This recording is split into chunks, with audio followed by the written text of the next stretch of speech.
Greetings, Marvelites. It's Tim here, or as I'm otherwise known as, Timothy Joe Kirk on Facebook.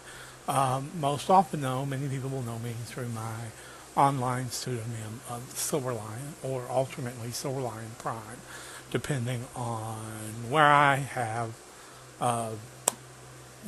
basically signed up for a forum or a location that requires a login name, and if I can get those names, I usually try to get one or the other. Now, you might be wondering why I'm here in a video, and here's the thing. I mentioned to someone about my Marvel books. My Marvel books are not typical Marvel books. They are not PDFs. They are original copies of the Advanced Marvel Superheroes role-playing game, otherwise known as FASERIP. While there is a really good retro clone called FASERIP, it's got a few minor differences. It's got some innovations, and it's got some things that it kind of left out explaining, but you know, it's still a functional retro clone if you're interested. But if you're like me and just love the original Marvel books, here's what happened. I have had several copies over the years, and they were used pretty heavily. Now, I'm very protective of books, but still at a game table, you kind of have to share a copy, and eventually the rough, carrying it to a place to game or using it to game, flipping through the pages, they just wear out. They were not made in that day to be a lasting long-term item.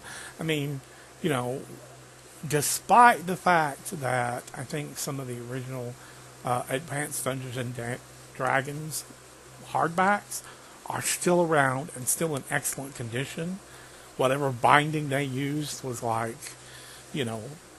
packed with supernatural powers that bound those books together.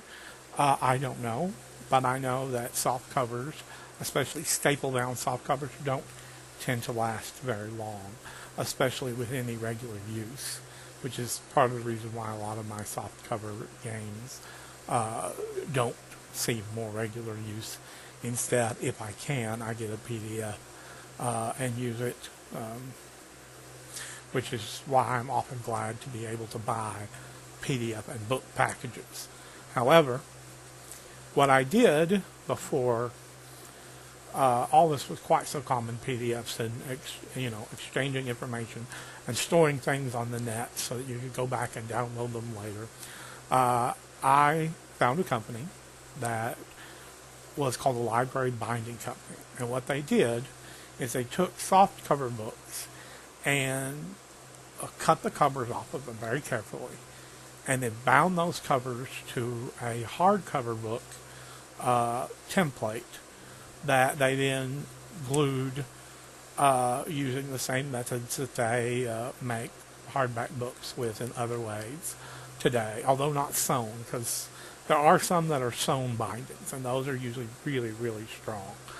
But the glued ones were, made into little hardbacks. And the only time I had noticed that this was not typical, was when I got a copy of a book in a classroom in school that was identical to a book I owned, except it was a hardcover. And when I went looking for the hardcover, I went to different stores. They said, oh, no, they don't make that book in hardcover. And then I examined them and asked a few questions and found out that there were these companies that exist called library binding companies. And now I don't know if they use that term as much because the need for hardcover copies is not as common with ebooks, with PDFs, with other methods of obtaining books. And they also, like schools, don't keep 200 copies of a book to assign to a teacher to hand out and teach from as much as they used to. Especially, this book was particularly on Greek myths, And that's one of the reasons I remembered it, because I was a very big fan of mythology. Now, what you're waiting for, what I've been talking about, is I'm going to show you these books. I haven't done a video on this because somebody didn't believe me, but I wanted to show you. And we're trying to center this on the camera. This is my Marvel Superheroes Players book. And as you can see, it has a hardcover on it.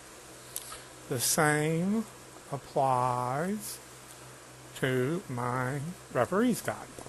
And you can hear this, which is about the most I'm willing to do with them, because they're still books, and I find books very precious. Anyway, so I just wanted to share those with you.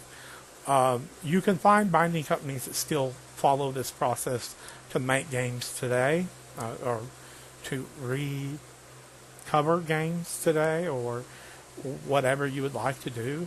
There's also means of taking PDFs and having them printed and bound, but a lot of that runs into legal issues if you are not the author of those books in question. Although I know of several PDF